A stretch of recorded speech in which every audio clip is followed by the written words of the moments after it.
Hey growers, how you guys doing? Chris Rod back in the food forest area. As you guys can see, this stuff is just going rampant. It is growing like crazy. I just want to give you guys a quick tour, give you an update on what we're growing, what we're not growing, and show you some of the harvest that we're actually going to be doing today, because it is about time. This video is really a food forest update and some of the things that you could be doing in the end of May going into June with your garden beds.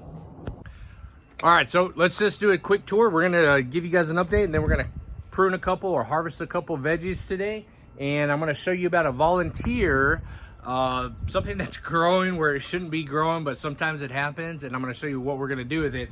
But let's just check out the garden, because we got a lot growing on. Get what I did there? Okay, so you guys already know this is the garlic. We're waiting for a few more of these leaves. Right now we've got maybe one, and they're not fully brown yet, so we're waiting for about 4. That's on average. Okay, anywhere from 3 to 5 is good. We've got hard neck, we got soft neck, and as you guys can see, look at this guy. Random freaking corn growing in my garlic bed, but I've got more corn growing there, guys, so I ain't too worried about it. But that guy's gonna have to go, because that ain't gonna make it. So let's check out our pepper bed, because our pepper bed is thriving. Pepper bed is kind of unique. We got the marigolds, I got 1 eggplant, and I've got cucumbers.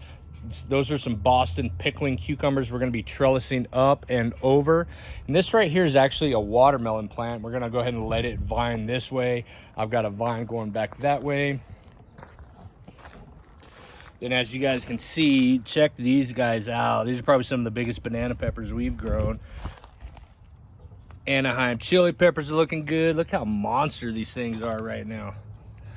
Yes, look at that. Perfect. Got some Jimmy Nortellos, got some jalapenos growing. Oop, check this guy out. Got another watermelon plant. That's a black diamond watermelon, if I remember correctly. Yeah, black diamond watermelon. That's going to be an interesting one right there. These purple ones, what do you think that is, guys? Leave a comment below if you know the answer. Then let's take a gander over here. These are our okras. They're coming up and they're already producing. This is what I love about okra. This sucker is a fast producer, and you actually got to keep up with the harvest, otherwise you're going to miss out and they're going to get too big. Summer squash looking great. Ooh, that's a fat one. That needs to be harvested. Matter of fact, sorry guys, I'm no cameraman, but let's go and harvest something real quick, because I've been eyeballing this cucumber for some time, and I've been watching it, and I saw this little one here, and I looked under, I pulled a leaf back.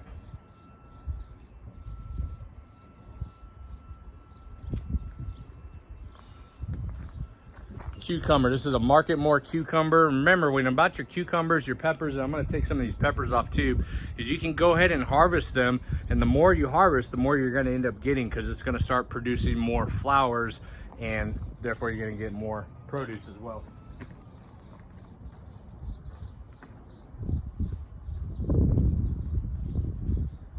Good Lord, I don't think I can get to it.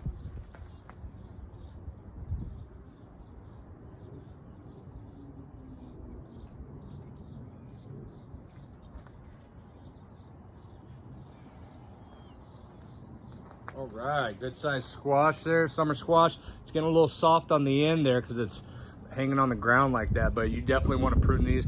You can let them get massive. We've done that before. I like to keep them a little smaller, because when they get larger, the inside of it gets a little more hollow. So I like them when they're got a little firmness to it.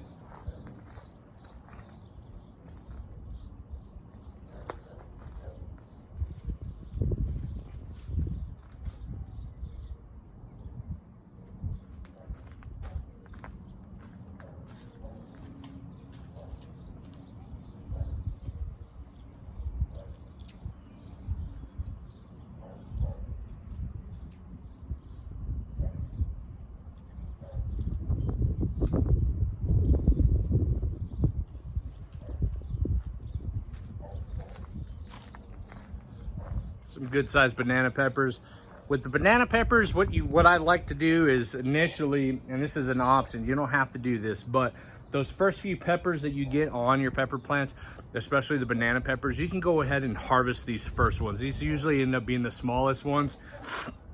Go ahead and remove those, and then let your plant go ahead and produce some more flowers, bud, and turn into some larger, much bigger banana peppers.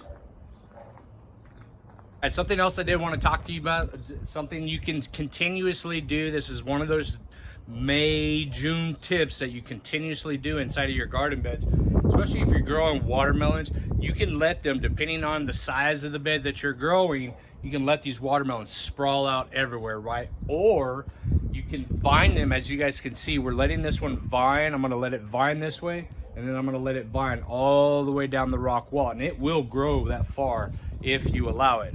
But what you can also do, what I recommend you do, you're going to have these runners coming off the side of the plant. You don't want these guys coming all the way over here unless you really want to, again, depending on the size of the bed you're working with. Trace it back all the way to the main stem.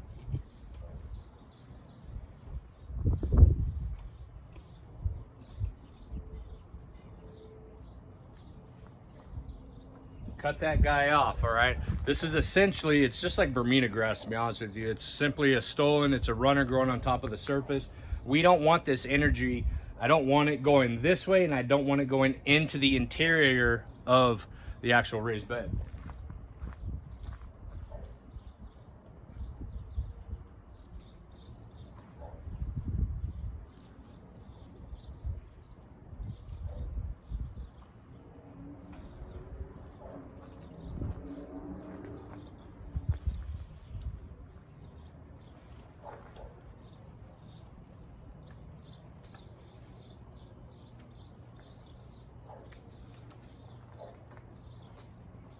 All right, so that pretty much just kind of cleans up that watermelon plant from growing on the inside of the actual bed, which we don't want. We want everything to kind of trellis out, if you will.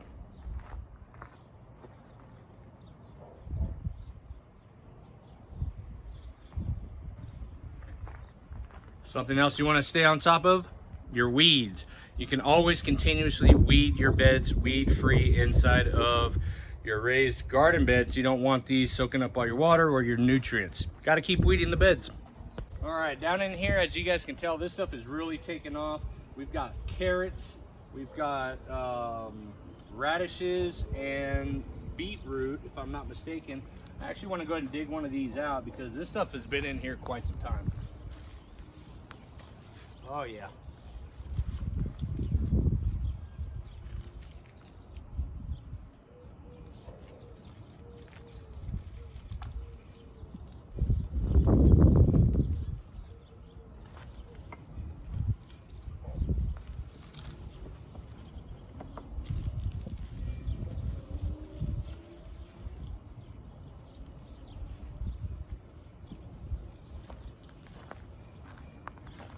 Check that out. Massive beets, guys. And you can tell they're ready to harvest. Well, A, they're really freaking huge, and two, you get some of that leaf dieback. But, you know, check your maturity dates and when it's best to harvest this stuff. These were all bunched together, which is why this guy was so small. When they're bunched together and then it was bunched against the actual wood post of the raised bed, you know, it's going to stay limited on the size. Good size right there.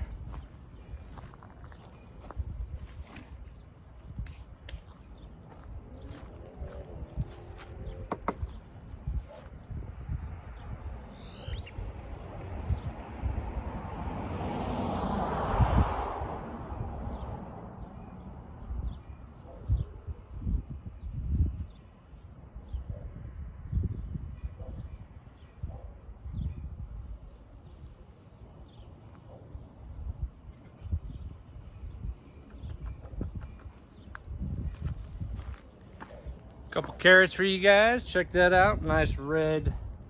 I forget the variety, but this was one of our dark reds. I'll have to look that up, but could be quite a bit longer for full maturity date on these. But you know, we're gonna make a salad. We're gonna dice these up and make them for a nice little lunch today. This is our tomato bed, and as you guys know, you've been following along, we have these trellis up. We're going to be doing the lean and drop method, and tomatoes are all over the place, guys. We've got our cherry tomatoes, our Chadwick cherry tomatoes back here. They are just full. We got our first, second tomatillo right here. This is a black tomato. This is a crimson. We've got a couple of the crimson tomatoes back here. I don't want to pluck any of these. I don't want to pull any of them. Just wanted to kind of see if you guys can see them. This is our Roma. Oh yeah, you can tell these are the Roma. These guys have these longer oval shapes, if you will. But these are trellising very nice. Lots of blooms. But you know what you could always be doing in the end of May, going into June? Always pruning, guys. If you need to on your tomato plants, make sure you keep them a lot of airflow underneath.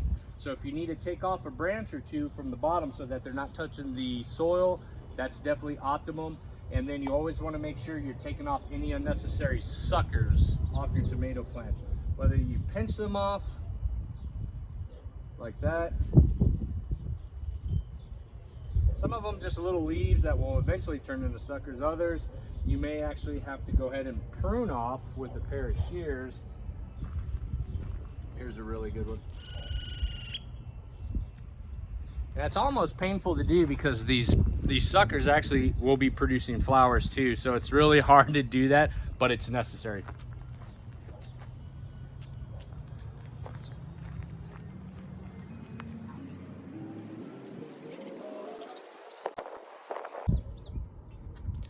All right, guys, this is the last few bits of the actual video today. Just again, it's an update. This is our onion bed, which we've already harvested, I should say, a lot of onions. I've got at least 2 piles, maybe 12 to 14 onions inside. And as you guys can see, that heat, once we start hitting that 90-degree temperatures, these things will start to bolt, okay? And if they don't bolt, they will definitely start to knock over where the necks start in to bend. But look at the size of that monster. These onions are huge, guys. Look at this one. This one's so ready to be harvested. And when you get them like this, and when that neck starts to bend like that, that is your key date, your key time period to go ahead and harvest that. Now let's just check out our fruit trees. This is a first year in the ground peach variety here. If I'm not mistaken, I bought this as a Rio Grande variety peach tree. We got a couple here. I'm not expecting massive yields. All we're looking for is good leaf tissue, good leaf growth. Our Vanilla cherry, this one's doing good, no problems there. Producing leaf growth. And the pride and joy so far has been this Williams Pride apple. And on the Williams Pride apple, we actually do have a couple apples. And they're coming in nice. Those will mature and get a lot larger than what you see there. But issue wise, this is so far the newest thing I've seen. And if you guys know what the cause of that is, please let me know.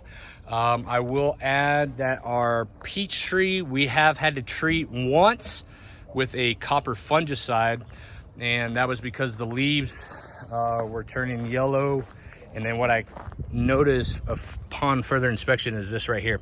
This is a common it's a bacterial issue. Oop, there's another peach right there.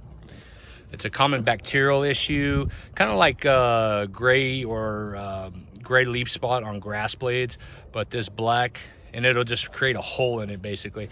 But if you start to see black spots on your peach trees, and you start to see some chlorosis in the leaves, a little bit of yellowing, you need to spray it down with a copper fungicide and it solves the problem. All right, guys, so this is the last part of the video, and I wanted to show you guys a volunteer plant that is actually growing inside of our compost bin here, if you see behind me. Now, I throw anything and everything inside this compost bin, okay? I don't keep the weeds out because it's a weed. If it's got seeds, I don't keep it out because it's got seeds. I get these compost bins easily to 130, 140 degrees to the point where it will neutralize and kill that weed seedling. But it's not always temping at 140. And if you don't get it that high and keep it that high, you get volunteer plants. So what I'm gonna be doing, because it's just taken over this whole freaking compost bin right here. You guys see that back there? And I can't identify it if it's a watermelon. The leaf tissue doesn't look like the watermelon plants that we currently have. And I'm thinking it might be a pumpkin plant. It's actually vining across the board. It's already flowering. Now, what I do know is that transplanting pumpkins has not worked out well for me at all when we've started seedlings indoors. Same to be said about watermelons, to be honest with you, but we've had some success. Soil composition's different, so I'm gonna go ahead and transplant this right where our garlic is. Okay, now this bed, when the garlic is done and we harvest it all, I'm planning on turning this garlic bed into a raised pumpkin bed. Here in West Texas, in El Paso, in our zone, the time to go ahead and plant your pumpkin seeds or transplants, or plant outdoors, I should say, or start seeds outdoors, is coming up relatively soon. So I'm hoping that it's a pumpkin. I'm gonna go ahead and transplant it, and the area that I'm gonna transplant it is actually where we've got some garlic that has already turned brown. Okay, let me show you guys some of this.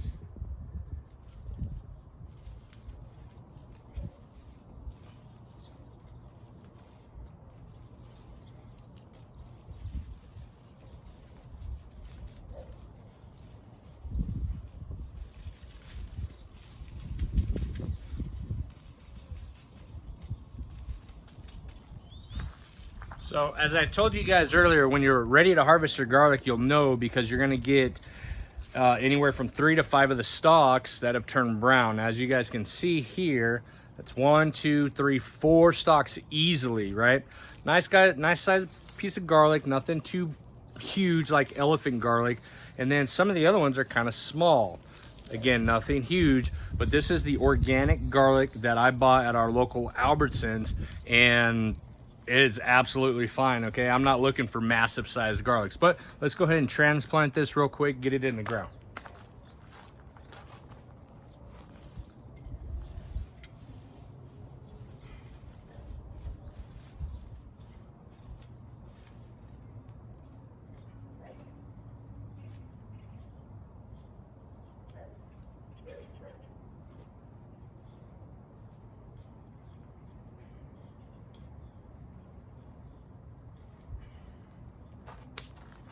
See if I can find the root system here. I have no idea where it's coming from either.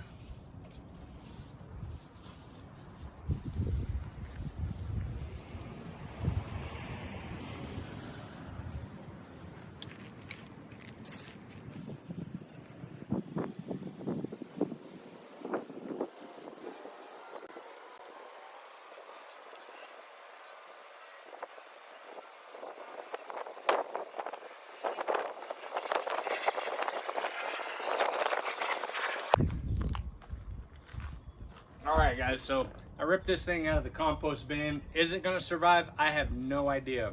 I'm very doubtful, to be honest with you.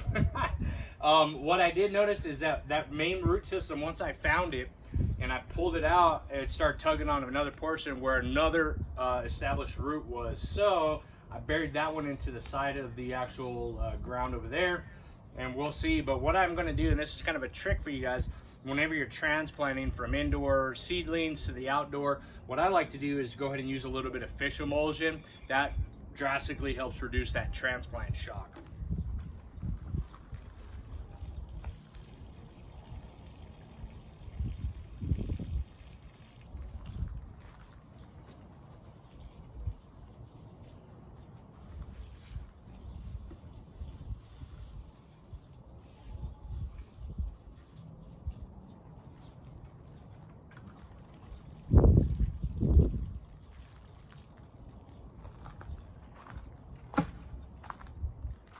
All right, so that's it for today's update video on our food forest. Everything is really taking off.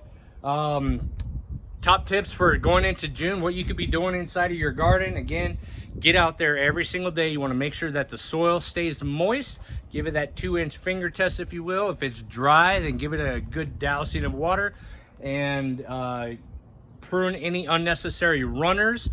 Make sure you're helping your pickling cucumbers up along the trellising system that you're using. Keep your beds weed free, And the tomato plants, keep those suckers off the tomato, especially if they're indeterminate tomatoes. Obviously, like our Chadwick cherries, we're just letting those things take off. Those are bush variety. You don't pull the suckers off bush varieties. And if you guys have any opportunity plants, see if you can salvage them, because it may be free food that you didn't even plan on growing, but next thing you know, hopefully we'll get a pumpkin or two out of that. If it is in fact a pumpkin plant, if you recognize that leaf of that vine, please let me know. I'm almost positive it's not a watermelon plant. Your watermelon plant, those vines, they send down shoots to start new root systems. Pumpkins, they don't do that. Watermelons don't. Pumpkins, I know for a fact, do that. So either way, that's it for you guys. If you have any questions, comments about how we water, how we fertilize, y'all stay tuned or leave a comment below. And always don't forget to subscribe and hit that like button. Share the video, guys. Appreciate you. Check you guys later. Bye.